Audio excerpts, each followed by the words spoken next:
the Galaxy A8 Plus. This is a very interesting offering from Samsung, especially if you're someone who values branding, if you want to buy a Samsung phone in this segment. But how does the A8 Plus compare to arguably the best phone in this segment, the OnePlus 5T? Are specs everything, or is there more to this comparison than meets the eye? Well, that's what we're here to find out. But before we get to it, if this is your first time here, or in case you're too lost in Samsung's Galaxies to remember, my name's Ash, you're watching C4E Tech. And if you do end up liking this comparison, don't forget to give this video a thumbs up, subscribe, and turn on notifications. By the way, here's a card to our latest giveaway. Check it out if you haven't yet.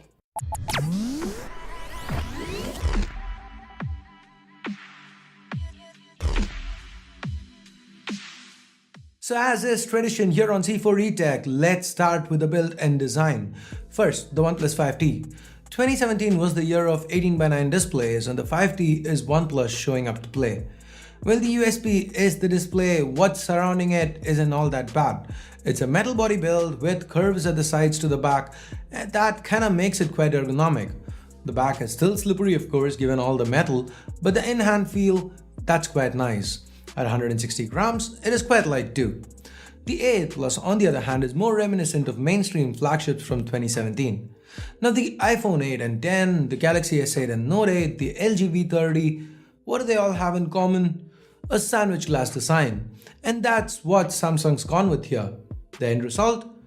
A lot of fingerprints. Okay, just kidding. Not really, the fingerprints are real, but the end result is also a phone that looks and feels very premium. I dare say it looks better than the OnePlus 5T.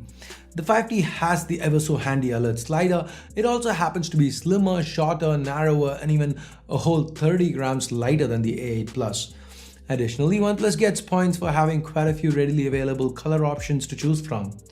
Samsung hits right back with IP68 water and dust resistance. So overall, when it comes to build and design, I definitely find the 5T more practical given its overall smaller footprint, ergonomics, and wide array of options.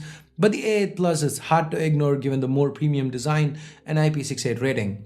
So I'm gonna call this a tie and leave it to you guys to make a choice on what you like better. Here's a poll, let us know. Now we move on to display, and again there's hardly anything between these two. The OnePlus 5T sports a 6.01-inch optic AMOLED panel, which is actually a Samsung manufactured Super AMOLED panel with OnePlus software tweaks on.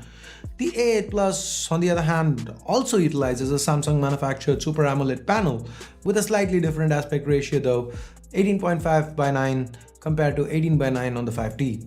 Both panels are Full HD Plus, but due to the different aspect ratios, the panel on the A8 Plus is marginally sharper by about 10 pixels per inch.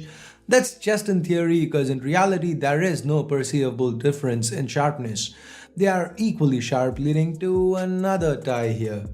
And now we move on to what's underneath the hood, and here's where the 5T takes a solid lead. While the A8 Plus is powered by a reliable Exynos 7885 Octa chip, the 5T sports a top-of-the-line Qualcomm Snapdragon 835 chip. Great mid-range chip versus a great flagship chip. You know how this goes, right? You know what wins, as evident by our speed test results. That's it, the performance gap between mid-range and flagship chips have been shrinking in recent years, and this is further evidence. Yes, the 5T wins, but with day-to-day usage, you aren't gonna find the A8 Plus slow. It is gonna keep everything chugging along quite nicely. App launch speeds, multitasking, given its 6 gigs of RAM, just like the lower-end variant of the 5T. The 5T does have an 8 gig RAM option, but the A8 Plus hits right back with support for dedicated microSD. Or rather, a dedicated microSD card slot, apart from its 64 gigs of storage. Now, despite all that, when it comes to specs, thanks to that flagship, top-of-the-line internals, the OnePlus 5T does take this one. Now, big display, strong specs, what about battery life? Well, advantage Samsung here. The A8 Plus sports a 3500 mAh battery compared to the 3300 mAh battery on the OnePlus 5T. The weaker chip inside the A8 Plus means its power requirements are lower and it manages to last longer than the 5T, about 20% longer at times. While both phones had no issues getting me through a day of low to moderate usage on a single charge, it's days where my usage was quite heavy that I appreciated the A8 Plus. Here's where OnePlus's dash charging comes into play. Yes, the A8 Plus has support for adaptive fast charging, but the 5T can be charged much faster than the A8 Plus. But that said, thanks to the longer lasting battery, I'm gonna have to give this round to the Galaxy A8 Plus. Next up, let's move on to the cameras. The Galaxy A8 Plus sports a 16 megapixel f1.7 camera with a relatively large 1x2.8 inch sensor. The 5T has an eerily similar unit, a 1x2.8 inch sensor, which means the sensor size is the same, 16 megapixels, the pixel count is the same. The lens too has an equally wide f1.7 aperture. That said, the 5T has an additional 20 megapixel f1.7 camera for enhanced low light images, and it shows. In most situations under low light, the 5T managed to capture brighter and sharper images than the A8 Plus. In this image of the tree, the leaves are barely visible on the image shot with the A8 Plus. In moderately lit conditions like this, the A8 Plus did come close, but there is some sort of weird software processing that's going on to reduce noise, which actually ended up smudging things up on the A8 Plus. Look at this comparison. The wall around the window looks very clean on the image shot with the A8 Plus, but it actually isn't. The 5T represents it perfectly. Under well-lit conditions, both cameras performed well. The A8 Plus did shoot images that turned out to be a little cooler. Look at this example. The 5T's color reproduction was a lot more natural. The A8 Plus also had a tendency to oversaturate colors. While that might not necessarily be a negative at all times, sometimes when the scene itself has eye-popping colors like this instance, the oversaturation did make it look kinda bad. The dynamic range too was marginally better on the images shot with the 5T. The sharpness and the level of detail were more or less similar.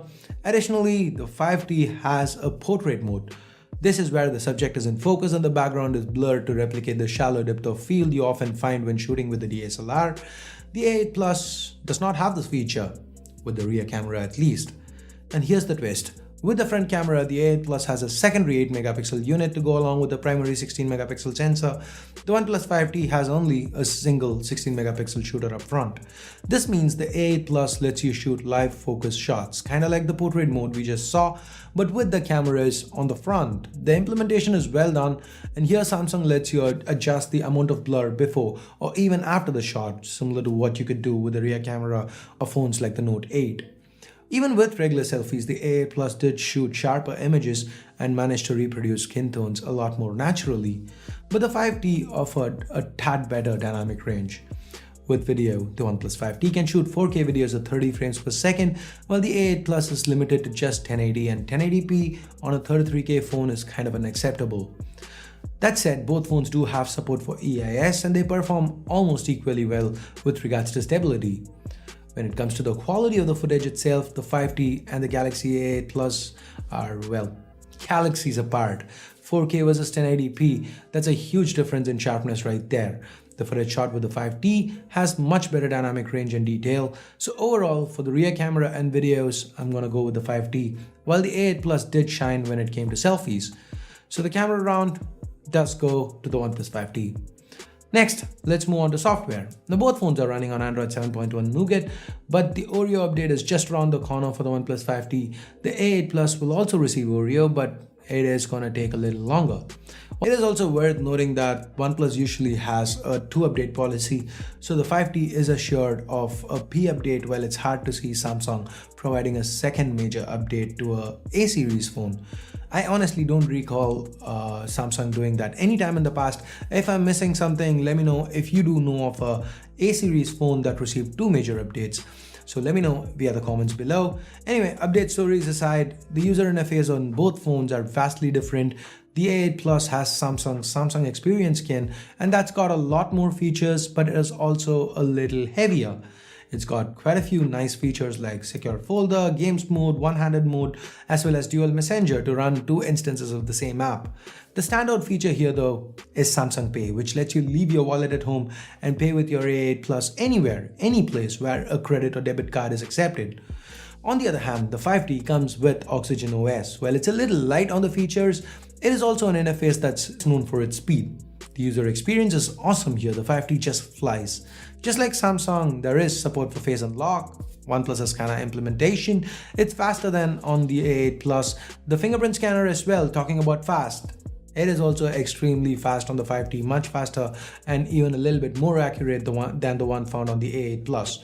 So while this software experience picking between both, while it kind of boils down to personal preference, me personally, as tempted as I am to side with Samsung just for Samsung Pay, which I particularly adore, I'm gonna give this to OnePlus again. The 5T wins for its light and snappy Oxygen OS. And now with that, we get to the price. Only the 664 variant of the A8 Plus is on sale in India, and it is priced at 33,000 rupees. That's about $520 for my international viewers. The 664 variant of the OnePlus 5T is priced the same as well. So if brand value is important to you, if the IP68 rating matters, if selfie cameras are high on your list of priorities, and you don't mind the subpar video camera performance and weaker internals, meaning an occasional frame drop here and there with regards to games, the A8 Plus might be the one for you. But if you want the best bang for your buck, if performance and user experience are high on your list of priorities, if you want excellent rear cameras, the portrait mode, if you're okay taking a small hit on battery life and living without Samsung Pay, then the OnePlus 5T is the one you should buy, as long as you're okay with not going with a tier 1 brand. It is definitely the better value for money. So there you have it, my 2 cents on the Galaxy A8 Plus versus the 5T. Do you agree with what I've had to say in this video? Do you disagree? Let me know your thoughts in the comments below. So what is your pick? Again, let us know with a hashtag Team A8 Plus or a hashtag Team 5T in the comments. So that's it for this video. If you hated it, by now I'm sure you know what to do. But if you did like it, turn that into a thumbs up, subscribe, and also turn on notifications so that you get notified every time we post a video like this. Till next time, my name's Ash, you've been watching C4E Tech, and I'm signing off for now. You guys have a great day. Bye-bye.